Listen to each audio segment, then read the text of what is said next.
Hi, everyone. Welcome to Foresight's Existential Hope podcast, where we try to get really wonderful scientists, thinkers that are extremely optimistic, or at least like differentially optimistic about the long term future, on to kind of tell us why and what they're working on to make great futures more likely. And I think there's hardly anyone better to have on this podcast than Kevin Kelly.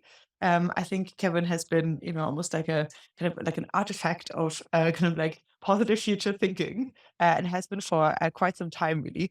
Actually, I think, and I may be wrong on this, and I tried to find this photo back, but I couldn't. I think I saw you on very, very early Foresight gatherings as well, maybe with Mhm. Stuart Brad and a few other folks too. And one of the early parts when I was still in London and looking through the Foresight archives, and I think I saw your face. Anyway, you are the founding executive director of Wired, and you are a really like an editor publisher of the whole Earth Review, which many people in the Foresight community really, really loved. You take absolutely incredible photos and recently published like a wonderful photo series on Asia. You are here because you are extremely optimistic about the future. You've given a TEDx talk on this, but you also have published a recent excellent book or like it's coming out in May, I think, right? Or like, and it's really about like kind of like optimistic advice for like individuals, and it's all in tweet form. So really excited to get into that as well. You've done so many more other things, including a Future of X video series. You have a wonderful blog, The Technicum. You wrote a few wonderful books before that, such as The Inevitable. And yeah, I think I'm just super, super excited to be here. Fun fact on the site, we founded the whole Burning Man camp on the notion of prototopia. We call it prototopia, not protopia, because we came up with a term independently and then we Googled it. And obviously, you had already originated the term. So thanks a lot for joining us. Really, really, really excited. I know I said a bunch of different words already, but maybe to kick us off, you could start by telling us what you're working on and perhaps also like your life story in a few minutes of like, how did you Wow. become the person that you are right now? Big Mm. question. Yeah. So many questions. Thank you. Again, I appreciate everybody's attention here. I know our attention is our one scarcity, and thank you for taking some time. I hope I can be useful to you. My qualifications. Yeah, I am off the chart optimistic, and I am actually becoming more optimistic as the years go by. I'm more optimistic than I was even 10 or 15 years ago. My optimism is partly temperamental, but I've actually deliberately am engineering my optimism, and I'm becoming more optimistic on purpose. And so that's and actually I realized recently that the old division of kind of like liberal and conservative Democrat doesn't really interest me. It doesn't work anymore. I'm much more interested in the kind of fundamental framework of those who are problem oriented, who see the world as full of problems, and that's the perspective they see in the world. Whereas I think I see the world in terms of opportunities. My framing is always opportunities. It's like, yeah, I mean, there's some people who are like, yeah, the world's screwed up. There's so many problems, and we're gonna try and fix them. And for me, it's like, no, the world's full of all these opportunities, and we go on to exploit them. And so there are problems, but I don't want to focus on the problems. I want to focus on the opportunities. So anyway, that's where I am. And besides having this little book, which I is my promote what I'm doing right now. The honest answer is I'm doing promotion for the book, but the other project that I'm working on that may be of interest is I'm working on what I call the 100-year desirable future. So it's a set of scenarios about a future in 100 years from now that's full of high tech, ubiquitous AI, genetic engineering and stuff. But it's the future that I want to live in. I'm trying to imagine a world that has all this stuff that most people are kind of crazily afraid of, and I want us to make a world version and to imagine a world that I would want to live in, and then to have it with 10-year increments, about the 10 years, the kind of iterative way we get there. And so it's not a prediction. I'm not suggesting that this is inevitable in any way, but this, I think, is my attempt to counter the general, very dystopian views of the future that most people have, particularly for story, excuse me, for storytelling. And so the purpose of this little scenario is actually to have a world to write stories in, because the world itself is because going to be boring. Yeah, I love that. We just have you heard of the AI world building that Future of Life Institute did last year? They Um, solicited. no, was that with, no, I didn't know about that. Tell me about it. So it's a really, really wonderful, wonderful project. I was one of the judges of the scenarios, which is probably also why I'm biased. But basically, they solicited different AI world builds in 2040 with a bunch of different timelines, almost like prediction market level timelines. And those were distinctively positive worlds, not utopias, but positive worlds, kind of like layered by AI, but like with a bunch of other technologies in there too. They had people write two stories, two stories of a life, create personas and so forth. And I think they're pretty serious about like, doing a bit more scenario planning. We just had our existential hope day in which we basically group people according to like individual technological, like let's say expertise domains and had them create existential hope scenarios with specific timelines also there. So I think it's a really, really wonderful thing to do. And my question for you is, are you creating one specific scenario or are you creating several specific scenarios so that we can like, create different like more robust strategies that get us maybe to one of them or something? Is it one or is it several? Right now, I'm just working. I'm doing the wrong thing you do with scenarios. The scenarios should always be in multiples, and I'm only writing one. Um, because that's how I'm starting. Because I'm mostly it's right now it's not a kind of a group project. I think if I get to the point where I feel more comfortable about what it actually is, then I may have more people involved, and at that point, it makes sense to have multiple variations. But the one thing we always were taught and learned and practiced in doing scenarios was that you wanted to have the whole point of scenarios was to kind of map the possibility space and not to focus on one. But this is a little bit closer to a work of art than it is. Um, it's closer to kind of like yeah, and it's not quite a narrative, but there's a narrative aspect because there's only a single scenario. So um, that's right now it's just me, my assistant, and a researcher. um, One of the things I did was we researched all the official futures. So official futures is what we call the kind of standard industry futures. The future of I don't know, sports stadiums or whatever it is. We went through. We tried to find any long term, any industry that had a long term, meaning long term means like more than 2 years, a long term uh, future forecast, and we try to gather them together just to see what the official future is. They're always wrong, but it's a good place to start. And so there's almost none of them that take anything beyond 10 years. So 100 years is just outside the possibility space entirely. But um, that's sort of one of the places I was beginning was starting doing these kind of vertical things. Like, what do people expect? It's not what's going to happen, but it gives us a place to start. I love So it. that's what I'm going. Yeah, please do let us know when the project's up and running and when there's anything to read or share. I would, Sure. yeah, I'm sure that many folks in our community would be dying to get their hands on that stuff.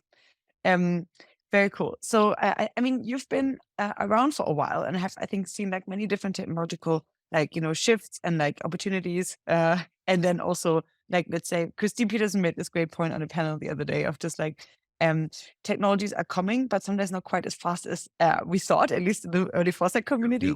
And so I'm super curious, like for you in your own perspective, like what were like some major culture shifts, that you've been like through in terms of like long-term optimistic future thinking. Like I'm sure that you've seen some ups and downs, some S curves, like kind of like pedaling out. Sure, Were sure. there any like major things that influence the way that you think about the long-term future in these 100 years? You know, um, so yeah, so I've been around kind of a couple cycles of high expectations and maybe disappointment. Um, I was Jaron Lanier actually showed me his VR back in 1988, 89, and I really was blown away. And I thought, oh, the next 5 years, this is going to be transformative. That the VR was just going to sweep the world. And now it's 30 years later, and the quality of the VR is actually not that much better. It's a million times cheaper, but it's actually not that much different than what we experience. And so I was wrong about that. And that goes back to, the observation that the famous quote that we shouldn't confuse a clear view of the future with a short distance, right? So it's we can kind of clearly see where it's going, but that doesn't mean it's going to take a short time. It can take a long time. So that's a specific thing, and I think right now, we've been through several generations of AI, and we're now in a current moment when it seems like there's a little quantum leap in what things have happened. But I still think that we're really far from even starting in that. This is still day one in that respect. And so, in terms of what I've learned about that, so yeah, one thing is that we kind of overestimate what happens in short terms and underestimate the effects in the long term. So, what are some of the effects of say 20 years or 30 years of being online? Um, I think I try to convey to my kids the incredible poverty of information that I had growing up.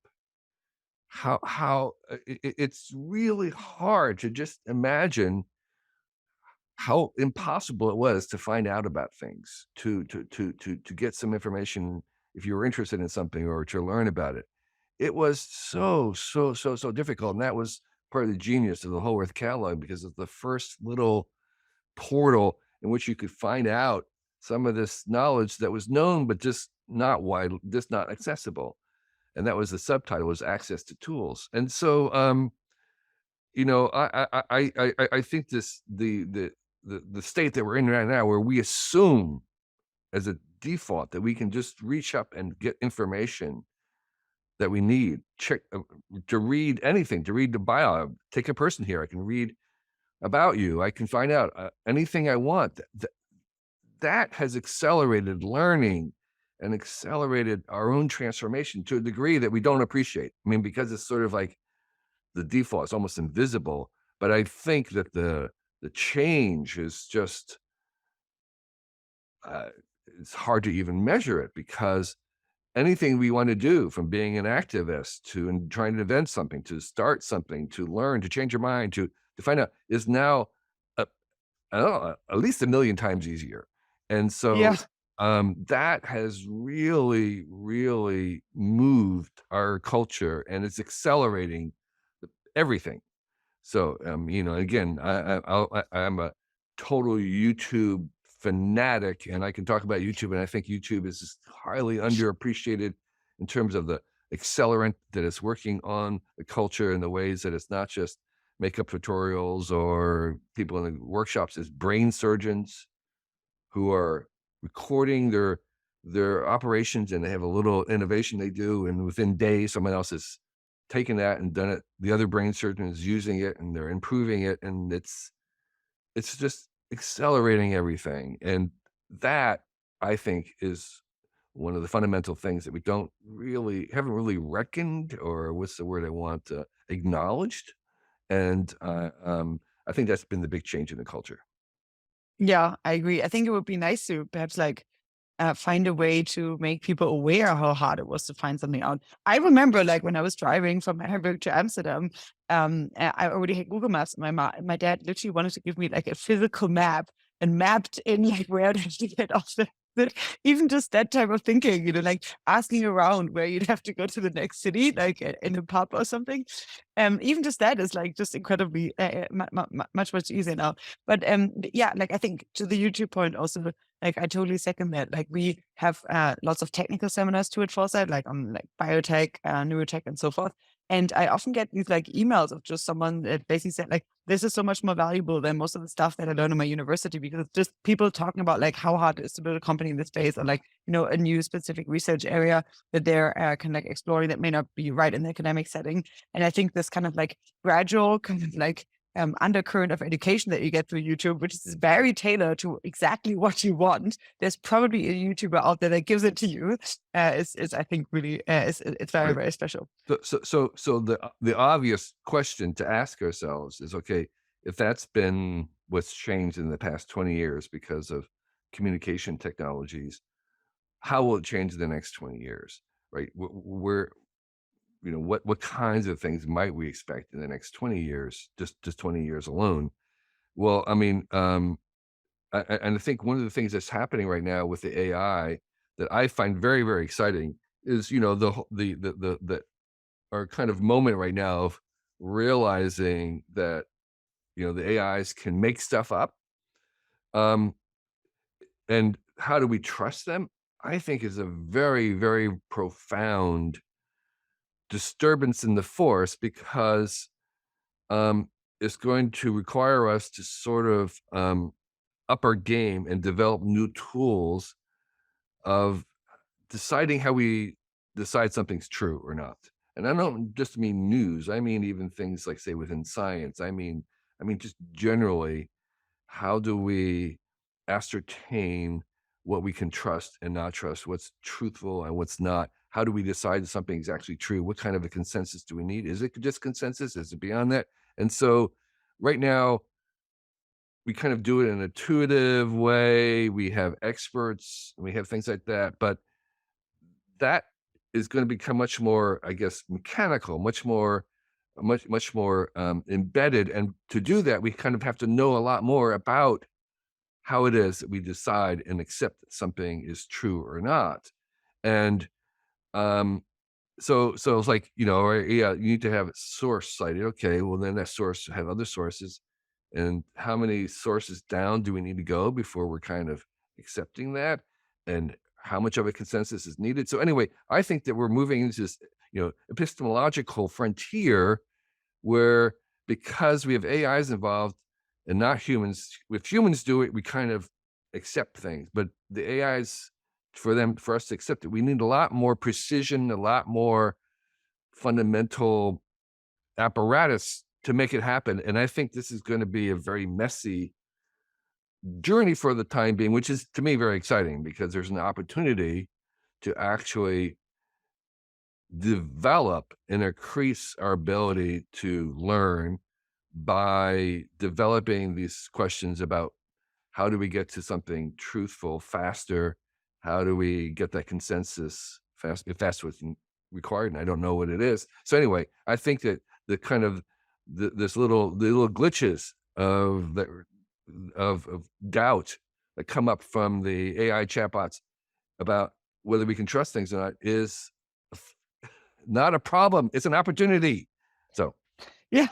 Well, I mean, like, look, when you just said about the fact that how much information is now available on the internet, I yeah, think the next iteration is what Sam Altman pointed out also about ChatGPT. He was literally saying, I don't even need to read anything anymore. I can have ChatGPT read it and just like give me a summary of it.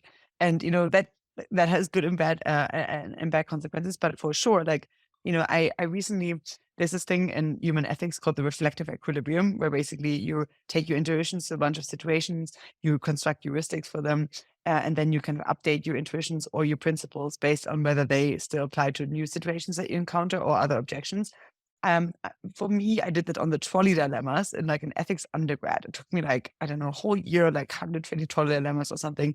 And I just did the entire reflective equilibrium across trolley dilemmas using ChatGPT. It spat me out every single other trolley dilemma I hadn't considered yet, what other philosophers thought about the trolley dilemmas, different biases I could be prone to when reasoning about these moral cases. It literally gave me what I like took a year or something in undergrad ethics to dive through papers to. It just gave me all of the exact same references on a silver plate. And I was like, this is crazy. It's not just for epistemic updating, but even for moral updating, like for updating your values, for like, I don't know. I thought it was really incredible, this kind of like yeah, in conversation, to really be able to like make use of all the massive amounts of data that they can process and like just hand you on a silver plate. Some of that obviously may not always be truthful, but I think there you can just do your due diligence. But I'm super curious, like, how do you see this kind of human AI evolution, like, kind of like in the next 5 to 10 years? Like, do you see these human AI symbiotes, or like humans assisted by the AIs, then collaborating with each other? Are you more worried about like more of a singleton takeoff? Like, what's your general kind of like, what's your general path here? If you have an idea, if you have an opinion Yeah, about this at all. uh, I think the general framework, my overall framework is that there will be, it's not a singular thing. There's not a single AI. There will be hundreds, if not thousands of different species of AIs with all different kind of mixtures of different complexes of different ways of thinking, and they're all will be aliens. So for me, they're artificial aliens. So they can range in their capabilities from something like only pet-like or animal-like that are really good at certain things, and then are ones that are very highly complex and very, very sophisticated, but they will always be a little different than us, and that's the whole point. It's like Spock and Kirk, right? So Spock, he's intelligent, conscious, whatever, but he's a little different, and that's the value. That's why we're going to make these things, is because they aren't exactly like us. They think a little differently. And so that's so for me, it's the kind of centaur symbiote, the team, in general. That's the general stance.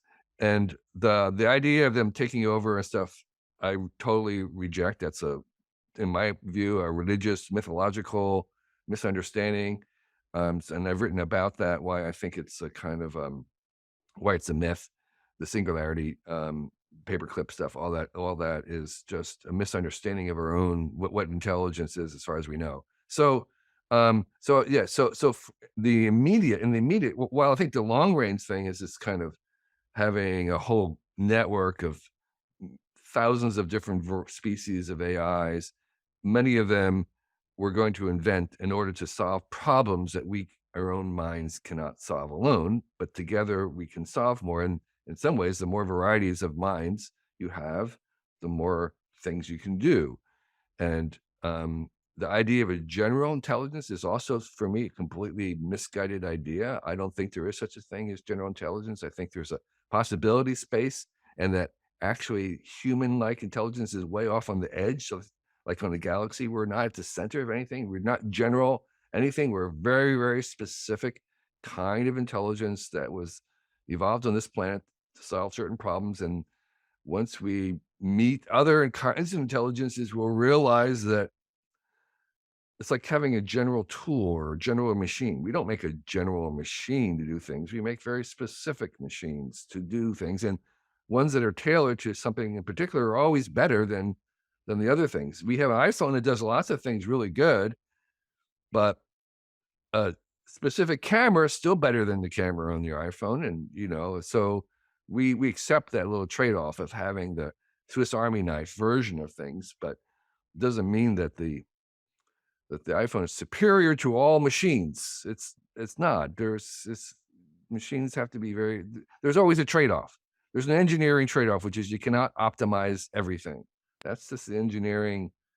That's the kind of second law of thermodynamics and engineering, is like, you cannot optimize all qualities. You always have to have a trade-off. And that includes intelligences and smartness and stuff. There's going to be a trade-off. If you emphasize something else has to be um, paid in a certain sense. So my general view for the immediate future is that these chats and the neural nets and the large language models are going to take the stance of interns. Basically, what we're getting is everybody's getting a personal intern, the universal intern. So for the first time, you have an intern, and you're going to want to check the intern's work. You're not going to release the intern's work on as your own. The intern is going to help you write your lyrics, or write code for you as a first draft, or do your thing, or make a summary, and whatever it is. And we're going to have the intern, the universal intern, helping us do whatever we want to do. And that's huge. So millions and millions of people will have millions and millions of interns at their side, helping them do work. And that's a huge step forward. So that's my excitement of the current thing right now. Yeah. Brief intersection from the chat. David pointed out that computers are general. They can run um, they can run any program, and it shows that there are places where generality is default or is optimal. And we had David George on here earlier, and he's obviously like advancing the concept of a universal constructor, even so, even like on the like Right, physical right, tool right. level, is trying to build like a universal constructor. So Yes. I'm wondering if you have any thoughts on this. Then I Yeah. have one more question, and then I hand it over to Beatrice to also get started talking about your book and Right. so forth. But this So is too interesting to let it go. one of the fundamental theorems of computer science is the equivalency of the Turing-Church hypothesis, which says that basically any computer can emulate any other computer given infinite time and space. And that's the difference, is that real computers don't have infinite storage, don't have infinite time. They have to operate in real time. And so in theory, there is an equivalency, but in actual practice, when you have to run something on a substrate, the substrate matters. It matters what the computer is running on. And yes, you can emulate things with enough CPUs and logic gates and time, but the difference between the emulations is that you have to have a simulation. You have to cheat somewhere and make it. You have to we eliminate things in order to emulate it, or it's going to be slower. And so, and that slowness makes a difference in real life because we operate in real time. And so the theoretical is that any computer can emulate anything else given enough time and space. But in real practice, the substrate that intelligence is running on is going to make a difference about how it works and how it thinks and the ideas that it comes up with. Yes, you can emulate it over time slower, but that's not what we operate in real time. So what that means is that if you want to have a computer that really, really thinks like a human, you're going to gradually move to having to run on wetware, right? And so we can do that, but it's so much easier to make a human in 9 months without trained labor that there's really no reason to kind of make human-like intelligence. It's much more useful to us to make intelligences that are not like us. And that's what we're going to do. And that's much easier because it's running on different hardware. And so yes, so the equivalency, the church term is true, but it's not that practical. Thanks. There is to your notion of like, kind of collaborating with these alien intelligence in like a, mutually beneficial way. There was a recent interesting less post on cyborgism, basically like taking the bits in which they are not human aligned, but in which they're different than humans, actually almost as their comparative advantage, Yes, and trying to see what we can learn from that. exactly. And I really loved your like, the AI human kind of like, kind of like pairs in collaboration in the larger economy. I think, it echoes a little bit like with something that Eric Drexler wrote a little while ago on comprehensive AI services, where he was basically comparing AI more as like kind of like the economy getting better at producing very specialized services Right. that we can then use as humans and like and increase our own kind of like capabilities with. Yeah. And be in cooperation with in like a pretty like kind of like Yeah, yeah, hypercharged yeah. economy almost. So, but in those scenarios, you even have like problems like deception, for example, like AI deception for humans, and maybe even problems like collusion and so forth. And I wonder if, if you're worried about that at all. I think you already said you're a bit worried about the deception piece. But yeah, that would be my last question on this. Like even in this, more decentralized world in which it just kind of like continues evolving the way it does, but now just much more kind of like enhanced by these intelligences, you may have some game theoretic problems that we just haven't evolved to pass because we're good spotting lies in individual humans, but not so good in artificial aliens yet. Right. Well, so one thing is I'm not worried about very much, and I don't worry because that's focused on problems. For me, it's all opportunities. So this whole thing is an opportunity to increase our understanding of truth and how we know things.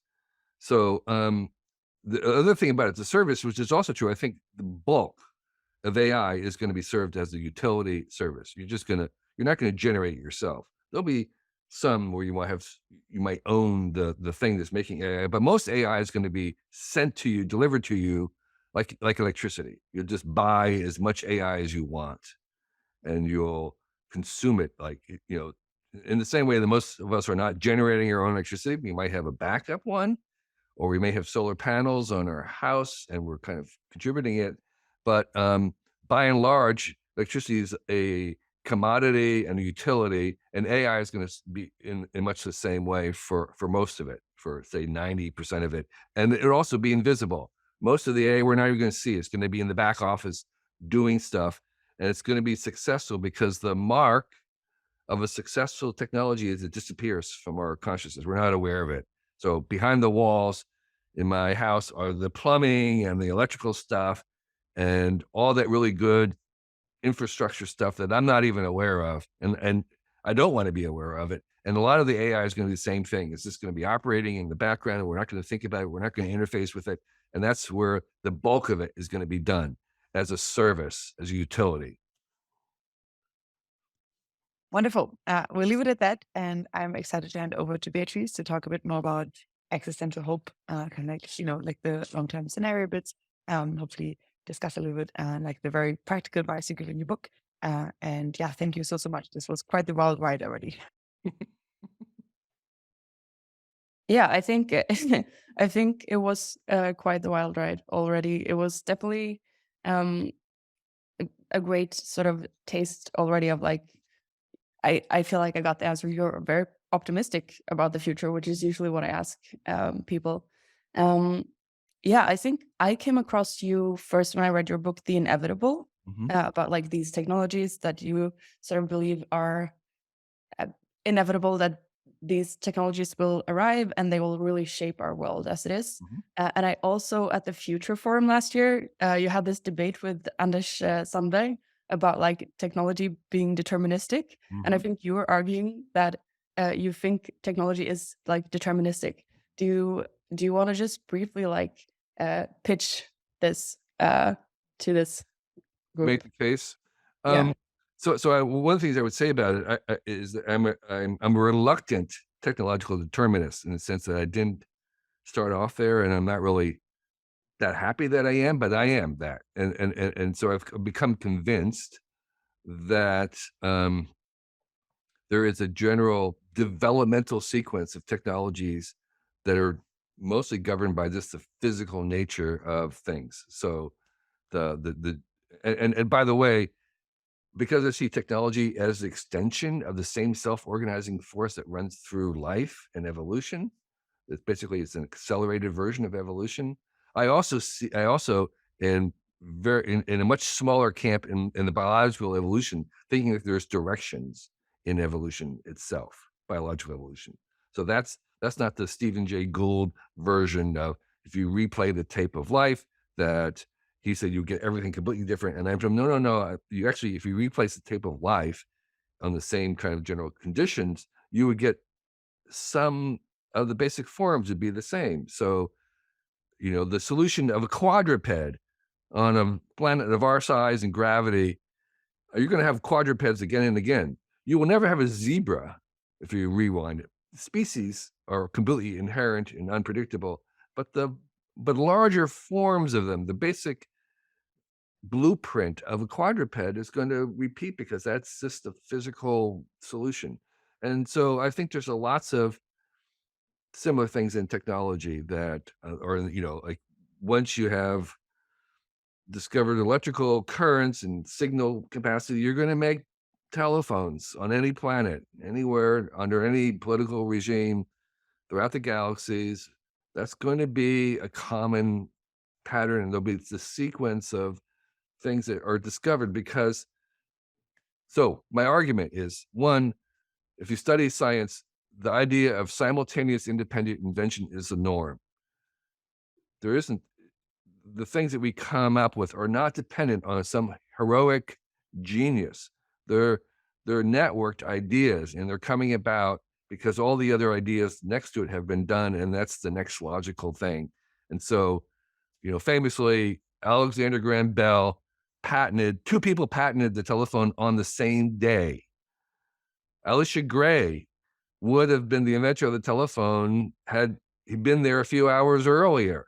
And so these things, these inventions are networked, system assisted inventions. And so they have a sequence. There is a sense in which the larger forms are inevitable if all the other parts are already there. That's just they're going to fall out as, with our own kind of entrepreneurial interests. And they're not dependent on a Steve Jobs or a Thomas Edison. Thomas Edison was the 23rd person to make an incandescent light bulb. He was not the first, he was the 23rd person. But he figured out how to make the business side of it work. He figured out how to market it. He figured out how to make it durable and last a long time. But he was not the inventor of the light bulb. And so there are a lot of people working on it at the same time. And that's the norm. So that's one of the arguments for determinism. There are others, but I don't want to get, this is not a seminar on that. No, no, but that's great. And I definitely agree. Like it's an interesting experience right now. I feel like with just everyone talking about AI and not just people in like this sort of bubble where everyone is like thinking about technology and all of that, but it's really starting to trickle down. And yeah, showing up in like all these little places in our everyday lives. It does remind me so much of the internet beginning because I was online, been online every day since 1982. And for 10 years, I was living online before the web came up and when Wired was starting. And it was a very small number of people who thought that this was ever going to be mainstream. I mean, they really felt it was a teenage boy phenomena being online, and many very smart people said that, the average person is never going to go online. The average person will never buy anything online ever. And it was a very fringe thing. And then obviously it became the mainstream. And the same with AI. There has been this feeling that it was not for me, very esoteric, something that, people in California and the Silicon Valley might be interested in, but not really something that they would ever use. And I think that we're at this moment, like it feels like 1993 or something, when the web came and then people, oh, I get it. I think you can do this. And this is this kind of a moment right now where it's moving into the mainstream. And it seems very sudden, even though, neural nets have been around for a generation. But now they actually kind of, they have their web moment. The web was visual. And so it was no longer command code. And that was all the difference. It made it accessible. And now this language interface is making it accessible. So people don't have to deal with it. They can just talk to it. And that's so natural. So now we're having this moment where people are kind of realizing that, it's here, even though it's not here. Yeah, well, I think your analogy of sort of thinking of the AIs as an intern was kind of good. And I'm definitely like trying to, there's this transition period, I guess, where like you'll have a really big advantage if you're good at making use of these tools. And like that's what I'm trying to like recommend my siblings that are like 15 and 18, like like use ChatGPT. But that leads us to like this life advice book that you've just written. Yeah, do you want to share like what's the story? How did you come to write that book? Yeah. So when I'm trying to change my behavior, I find that I like to have a little mantra, a little something to repeat to myself to help me to remind myself. And so I like to I like to collect quotes that were practical that would remind me. And then I started to find that I would like to take a whole book of advice and kind of reduce it down to a little 140 character thing that I could use to repeat to myself, to remind myself. So like an example would be, this was a great piece of advice I heard long ago when I was at Whole Earth, and I made it mine, which is if I get an invitation to do something, whether it's talk or whatever it is, ask myself, would I do this if it was tomorrow? Because it's very easy to kind of say yes to something 6 months out, but it's like, no, would I do this if it was tomorrow? And that, so I kind of, I want to reduce that. And to that, I use that all the time when I get an invitation. It's like, that sounds interesting. Would I do this if it was tomorrow? Would I say if it was tomorrow? And that's the kind of filter. So another example would be, if I know I have something in my household and I can't find it, and I finally do find it, the little piece of advice is, When I'm done with it, don't put it back where I got it, but put it back where I first looked for it. Okay, so I repeat that myself all the time. It's like when I find this thing, I was looking for my flashlight and here it is. Okay, I'm going to put it back where I first looked for it. Okay, because that's where I'm going to look for it again. And so those are the kinds of practical things that I got into the habit of. And so I decided that there were some of them I wish I had known long ago. I mean, I really wished I'd known about the fact that the most valuable thing we have is our time. Therefore, the greatest leverage we have is in hiring other people's time to get something done, basically to outsource things. I wish I'd known that when I was 20, because I was kind of a whole earth do-it-yourselfer, and I really felt that I needed to do things myself. Like, I didn't want to start a tech company because I couldn't program. It could have never occurred to me, well, you just hire programmers. It's like, you don't have to do everything. You can outsource, because my most valuable time, my most valuable asset is my time. Your most valuable asset is your time. If I can get some of your time, that's a high leverage. And so this idea now, I'm totally like, yeah, I use we use Upwork and all the time of just anything we were doing. It's like, can we specify that so we can outsource it? Because if I have to do it, that's no good. I want to leverage my time. So taking some of these ideas and reducing them to a little bit of advice is often things I wish I knew when I was younger. And I decided that I wanted to give them to my kids, and I started writing them down. And my assignment was to make them as short as possible, like almost like a tweet, something that could be tweeted to a friend. And I posted some of them on my birthday one year. They went kind of ricocheted and viral. And so I kept going until I had a whole book for all my kids of 450 little things that I think would be useful and practical, and things I wish I'd known when I was younger. So, I mean, we can open up almost anywhere. They're kind of like, they're just little tweets. It says, your best response to an insult is "you're probably right," and often they are. Okay, so you just kind of say, "Oh, you're probably right." Most overnight successes, in fact, any significant success, takes at least 5 years. So budget your life accordingly. So I actually, from beginning, when you first have the idea to when you're done, most really good projects or ideas will take 5 years. And you kind of like, you only have so many of those in your life. So a really good project, from the moment you begin to the moment you let go and everything about again, is going to be a 5-year thing. So anyway, there's lots of things like this. The hard part of predicting the future is to forget everything you expect it to be. That's a bit of advice I learned. Is the hardest thing in thinking about things is our expectations, because it's going to be surprising. And it's really hard in doing scenario workshops to get people to forget what they think the future is going to be. Anyway, I go on. There's 450 of them. Well, how do you go about it then? If you just found this favorite advice in your book, Yeah. and you wanted to like really implement it into your life, do you just like write a sticky note and keep it with you, or you?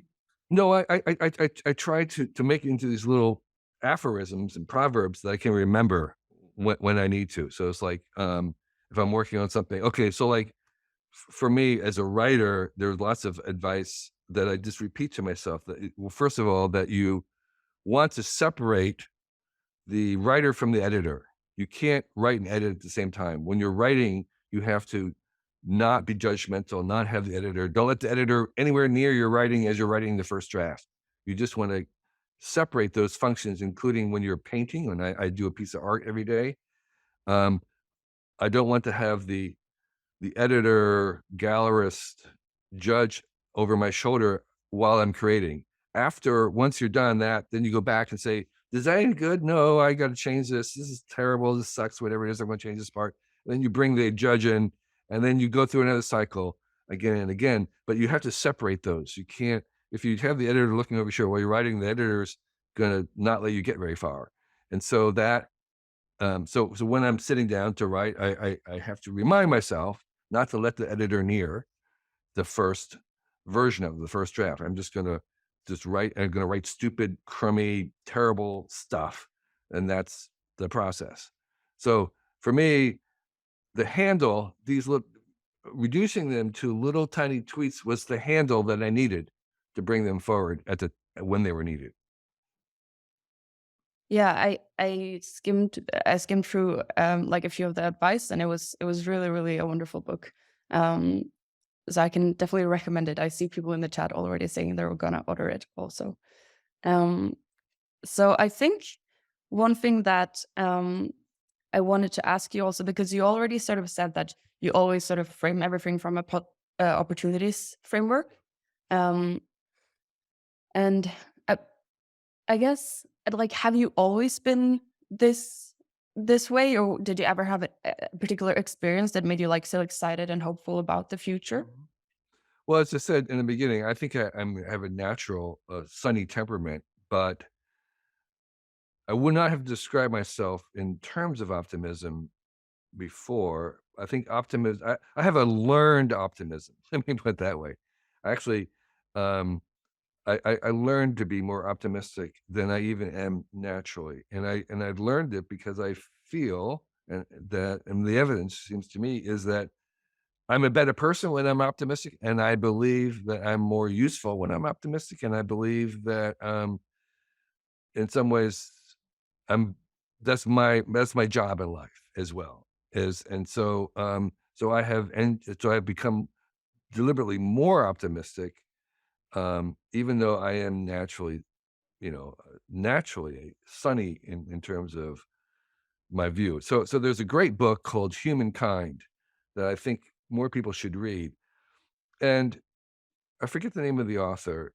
It might have been his first book. Rutger Bregman, I think. Yeah, right. Yeah. And his premise was that the default for human behavior is actually altruistic and selflessness. That the kindness is actually the default, and that he has evidence that even in times of crisis and disasters, when we think people would be very selfish, that given all things being equal, that people tend to be much more altruistic, much more selfless, much more kind than not, and that the times when people are deeply selfish and mean and unkind is actually the the rarity, not the rare. It's not uncommon, but it's not the default. And so I believe that. And that's my experience growing up, traveling around the world. Instead of going to college, I went to Asia and I roamed, and I went to dangerous places. I went to places where I was total strangers. I went to places where I could easily have been taken advantage of, and I had almost none of that. I mean, generally, it was just I had a remarkably uplifting experience, and I think it was because I basically was trusting of other people, and therefore they gave me their best back. And so that's another little piece of advice I said is that even if you were occasionally ripped off or cheated because you trusted someone, that's a small tax to pay for your otherwise incredible generosity that people will respond to you if you trust them. So overall, yeah, I have gained far more, and that even if I was occasionally treated because I trust someone, that I consider a tax that I paid easily and happily pay in exchange for the tremendous amount that I've been given back. So there's something weird about the universe and the way it's constructed, where the more you give, the more you get. That doesn't make any sense at all. It's just like that should not work. But let me tell you, it's so reliable and it so does it. There's at the foundation of the universe is that if you give, you'll get more back. It's like that. The arithmetic does not work. The calculation, I don't know what it is, but there's something about that. And so, and anyways, so that's my experience. My experience has throughout life has been to trust people, to be optimistic, to believe that there was something good that was going to come out of this, to try to imagine what was good rather than to focus on the problems. And the life has treated me very well because of that. And I don't know why that works, but it does work. Yeah, I believe you. I think that Rutger also wrote this book called Utopia for Realists. So I think we should really have him on the podcast also, because Okay. like that is something that we're thinking about. Like, how do we make positive future scenarios real? But I have to ask you now, because we have to have time before the end. Like, one thing that we talk a lot about here is the potential of maybe like a eucatastrophe, so the opposite of a catastrophe. So that's an event where the expected value of the world is like much higher after it has happened. And one thing that we also always comment on about this word is that people like it's a kind of a catastrophe, because people just think of Yeah. catastrophe. And so you've already proven to be a good wordsmith for like protopia and this. So do you have any suggestions for alternative names? No, I had not heard this before, but that's fabulous. I love the idea. I mean, I'll think about, I don't know if there are alternatives to it, but I think the concept is beautiful. I'd never heard that before. I love that. Let me think about that. But that is, yeah, I mean, exactly, a cascading good. Sure. They sometimes call it a virtuous spiral. You've heard that. Instead of a vicious spiral where things are kind of feeding on each other and getting worse and worse, there's virtuous spirals, which basically run the opposite direction, and the kind of feedback that's kind of like network effects a little bit. So there's virtuous spirals, but this idea of kind of cascading goodness, that's a wonderful idea. Yeah, yeah, and the current term is, how would you say, is called you Catastrophes, like yeah, EU, like it's hard Europe. to say, at least Yeah, something. Yeah, we do need something that's easier to say. yeah. Well, we actually had like a bounty contest, so we have like a lot of proposals. It's Okay. just that I think we need to like agree on What one. are some of the other candidates? Like efflorescence was the winner of our bounty competition. I think Fantastrofe is one I'm hearing a bunch. David just wrote effervescence in the chat. Yeah, effervescent. So there's a few. I think I've heard Gilder say that. Yeah, okay, well, that's a great assignment. I love that. Thank you. Yeah. Well, so then another thing that we always do is, we have based. I will ask you what you could, if you could think of what a catastrophic event would be, because then we'll try to like use this and prompt this to an AI art generator and create an art piece, like trying to actually visualize a positive event of the future. So do you have such Well, a if we made contact with another civilization, that would be like that. But who knows if that happens? So we're going to create the equivalent artificially. We're going to make artificial aliens. And so I think somewhere in there, when we get to the point where we actually can develop an artificial alien to the degree that we felt that they were truly alien, that I think would unlodge and would generate this kind of cascading goodness. But that's kind of already in the air. So let me think. Another one might be, there could be something with fusion if energy became really cheap. There might be some interesting things that would happen and cascade off of that. If there was some kind of telepathy, I just went down the Neuralink to see what they were doing there. Oh my gosh, that was pretty cool because they were further along than I thought. So there might be something with mind-to-mind communication networked. There Ramez's trilogy is a little bit scary about that, but nonetheless, there's good things that could cascade off of that. So that would be my two off the cuff answers without much thought. But I want to thank you all very much for your attention and an opportunity to kind of rant about my optimism. I really appreciate what you guys are doing. So thank you for having me. Thank you so much for coming. Bye-bye. Bye.